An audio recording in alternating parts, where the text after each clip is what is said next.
Hey everyone, it's John Brown, the one and only Bandana Gamer, coming to you today with pickups and gifts from some amazing people. And I guess to get into it, I'm going to start off with the gifts. And I've been truly blessed since starting just doing YouTube as a fun little hobby to be introduced to some amazing, brilliant, fun, funny, warm, inviting content creators and just the retro game community that's on YouTube. I have just been introduced to amazing people. And it's been a privilege to send some things to some amazing people. And some of them sent me back some awesome things. And wanted to show those off because they were amazing thank you presents, but they didn't need to do that. And so thank you to them. And I'll make sure to list their channels down in the description as we go. So I'm first going to start off with Hidden Game Room, HGR, and the Gloved Wonder. We met. HGR was really cool when he heard I was moving to DC because he lives up in this area, and within a month we met in person, and he took me around to show me the local video game haunts. And he's just been an amazing friend to text, even throughout this pandemic where we haven't gotten to see each other. But we've been able to check in and make sure everything's going all right with the other. We met up, and I had an old computer that needed a new home, and he gladly took it from me. And to say thank you, he let me pick out 3 games from his pile that he was getting rid of. And didn't have to do that, but thank you, because I got some awesome games, and I got a game I really, really needed. So first I'm going to show a game I'm super excited to have. It's a Japanese Nintendo 64 game, but it is Fire Pro Wrestling for the Nintendo 64. I'm a huge wrestling fan. With Fire Pro Wrestling World on the PS4, I've fallen in love with the Fire Pro series. I finally get it. It makes sense now. So I'm really glad to have this, and I love Nintendo 64 Japanese cartridges just because the N64 is my oldest system and I got a Japanese one, so I'm really glad to have that in the collection. He had a copy of Dino Crisis, which I've never played, and so I was like, that's one I'll definitely look forward to checking out. I know it's kind of like Resident Evil, but instead of zombies you have dinosaurs, so that's pretty cool. Extra rental copy, and as you'll see later in this video, I do love me some extra rental copies. And the one that I really needed on Sega Genesis is Tailspin. Really glad to have this because I needed this for a Kingdom console pin review and had been looking for it. And so thank you for giving me that, HGR. Now, this next one comes from an awesome guy. If you're not subscribed to his channel, make sure you go subscribe to his channel. But he is also my Wii U rival. We are both going for a full Wii U set. And he had an extra copy of Just Dance 2014, and I should say his name. It's Ratboy Collectibles, so go check out his channel. But Ratboy, awesome friend. We had hoped to meet up in New York in March, and that all went to heck. But been an awesome friend to check in with, have chats with about video games, and be on this Wii U journey together. It's been awesome to see his pickups and to text each other when we've got good finds. But he was very nice, along with an amazing toy he found me, which I should put that up on the video do a video on that at some point. But he sent me a copy of Just Dance 2014, which is one I need for my complete Wii U set and is my first Just Dance game. And the final gift I got from another person that was supposed to be on that New York trip, and that is 8-Bit Glitch 79. He knows I'm going for a full Wii U set, and so while he was out retro game hunted, went and saw if he could find anything to check off my list, and he got me Obstacle Arcade, which I'm really excited about.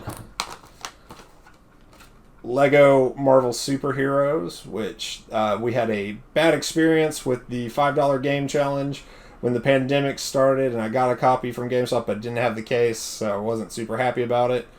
But he got me that. He also got me Lego Jurassic World, which is a really cool game just because it encompasses all the Jurassic Park stuff up to World.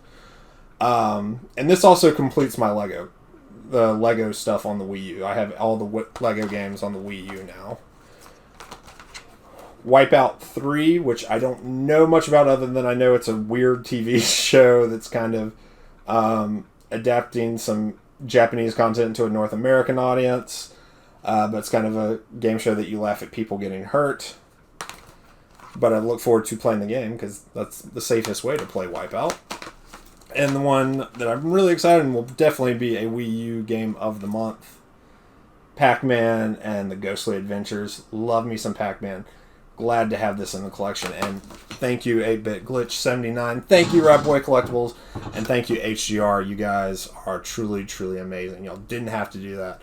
But those are things that are glad I'm super happy are in the collection. And thank you, thank you, thank you. Alright, so I'll go with this pile next. I've been trying to actually scale down the collecting a little bit and get rid of games that just really don't have a lot of feel for me or I'm not super interested in. And, kind of go from quantity to quality. And so these are some major pickups, and they all come from trades and trading at local stores and selling stuff on eBay. So I got some pretty big heavy hitters. And I guess, well, I'll start with this one because this one is a repro.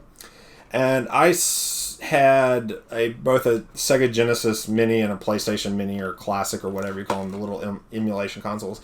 And they were just kind of collecting dust. I wasn't really using them.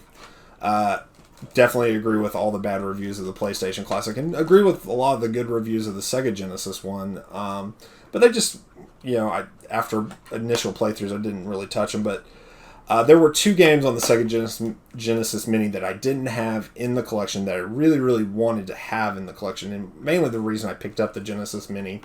But it just didn't feel the same. So I picked up a repro copy of Mega Man the Wily Wars, which is really the only way to get it. There's an official release, I think, coming from Retrobit, but it'll just be a repro cartridge, and this repro is awesome in terms of quality. The box is good. It's clearly not an official Genesis box, and the label's a little too shiny, but it's a great quality game. It has the save functionality, so I've been playing around on Mega Man 1. This game is these games are so good. Of course, they're Mega Man 1, 2, and 3. Play fairly similar to what you play them on the regular Nintendo, but they have a little bit of graphical enhancement and the audio. The Mega Man soundtracks with the Genesis sound hardware is so good and so unique and so awesome. So if you get a chance, make sure to check this collection out. The other one that was on the Sega Genesis Mini that I wanted to have in the collection, I'm really excited to have, and this is a game I've fallen so deeply in love with. This is probably my favorite in the series. This might be my favorite Genesis game. This is a game I really think I want to get a complete box. I want to get the manual and get a box for it just because I've fallen in love with it. I got a Majesco reprint copy, which is fine. That's still an official release. But it is Castlevania Bloodlines for the Sega Genesis. Such a good game. Such a good game. This really might be my favorite Castlevania, and it is definitely looking like it's my favorite Genesis game. Let's see, I'll go with this one. This one came from a big set of trades, and that is Silent Hill 2. I'm still fairly new to the Silent Hill series. I picked up Silent Hill 4 a few years ago just because a good friend was absolutely in love with that game, and it's how our friendship started. And actually maybe how I got into retro video game collecting on top of some other factors. But saw this, had a lot of trade credit, and it had the manual, but I had a friend who needed the manual for their set, and since I'm not huge on having to have manuals for PS2 games, I sent them the manual but kept the game. So I look forward to getting into this at some point. Got my PS2 hooked up on our big nice TV, so I'm going to give this a shot sometime soon.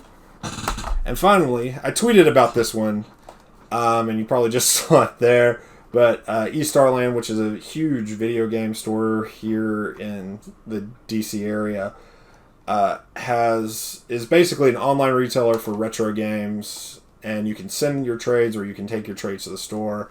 But one thing they have in the back is kind of a scratch and dent area, games that work, but they don't look super great, so they don't feel comfortable selling them online. and they had this, and this is one I've wanted for a really long time. I didn't actually think I would ever have, but it was fairly well discounted, had trade credit, so I went ahead and picked it up. It is Mega Man X2 for the Super Nintendo. The Mega Man X series is amazing. I don't know if you can see it on camera, but apparently it is a former rental copy, and they branded the game. Like right here, it kind of has a branded Hollywood Videos in it, and so it kind of scratches up the label, but other than that, I'm fine. The label art is still there. You can still read on top, and it plays.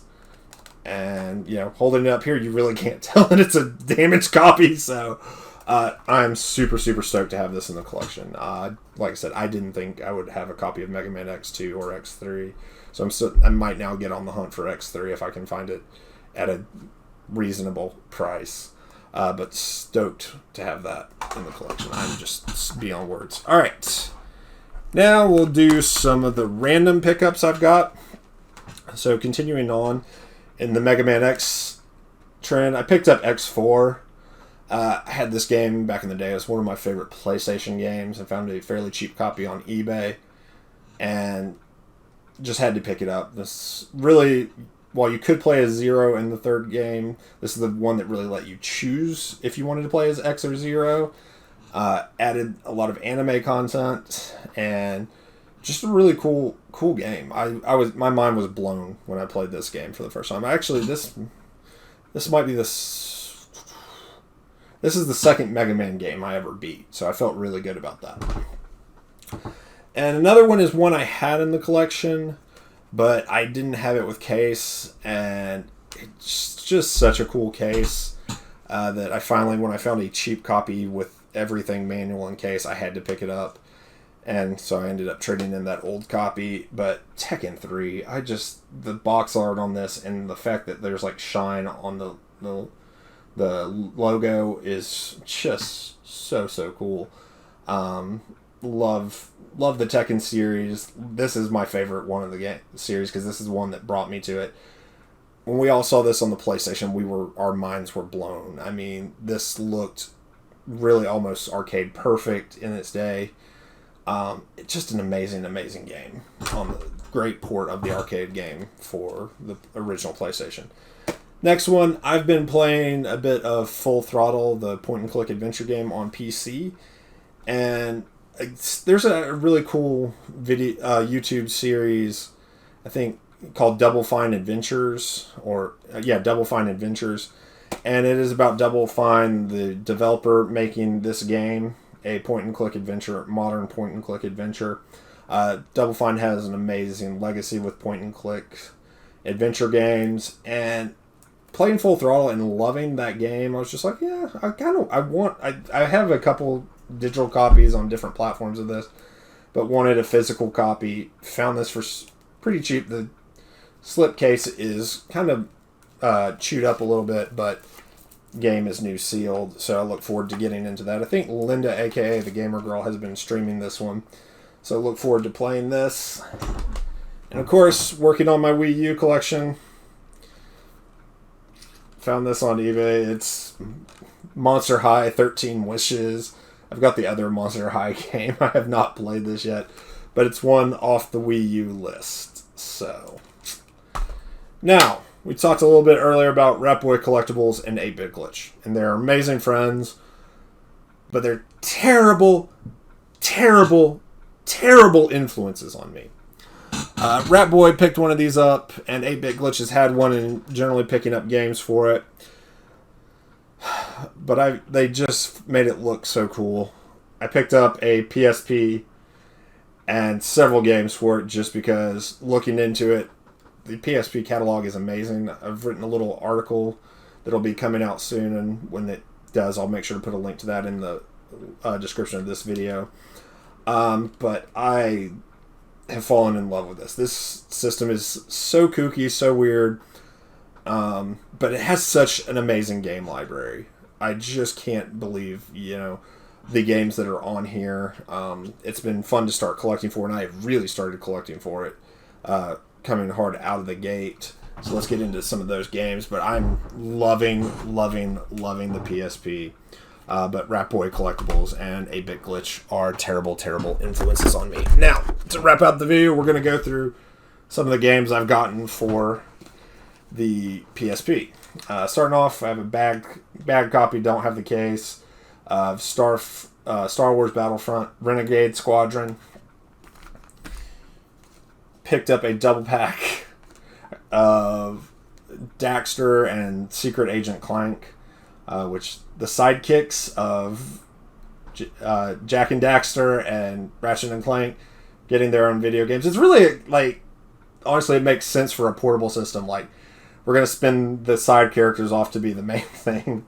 And also, like, I've been looking around and finding these dual packs. These are really, really cool. I think these were done to kind of, like, get rid of inventory. But I'm trying to, like, kind of collect all of these and get a hold of all of the dual packs.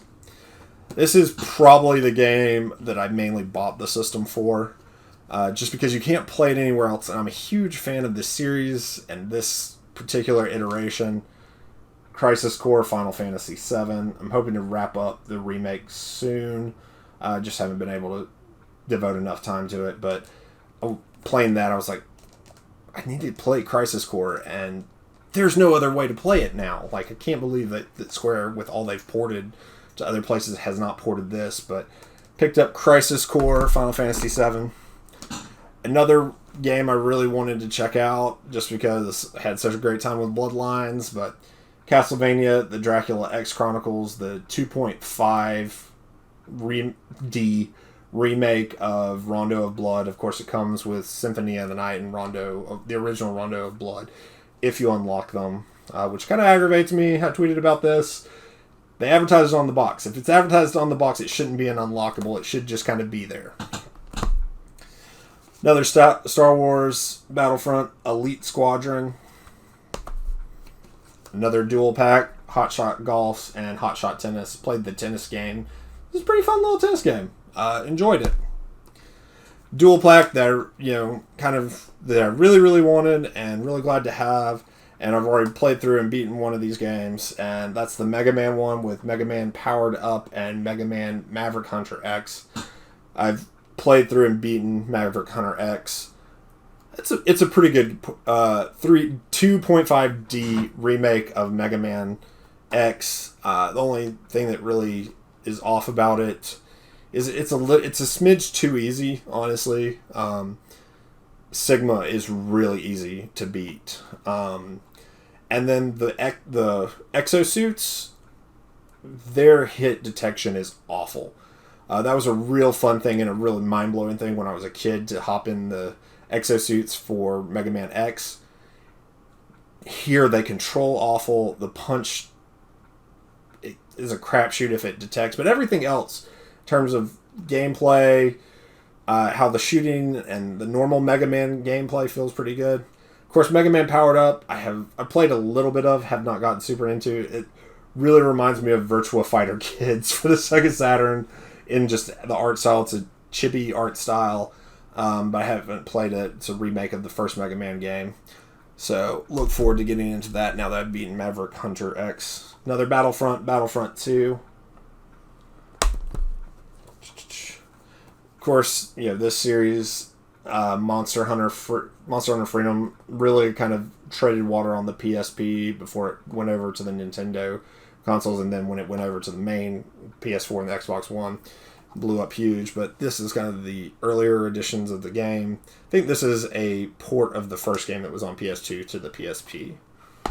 And the final game I got, which I'm looking forward to playing because I hear this is like the best port of this game, and that is Final Fantasy Tactics War of the Lions for the PSP. Love me some Final Fantasy. I've never really gotten into tactics, so I'm hoping we're about to go away for a couple of days for a little vacay, and this is probably the game that's going to be my main focus during that time. So, that is it for my pickups and gifts. Once again, thank you to the awesome people who sent me gifts and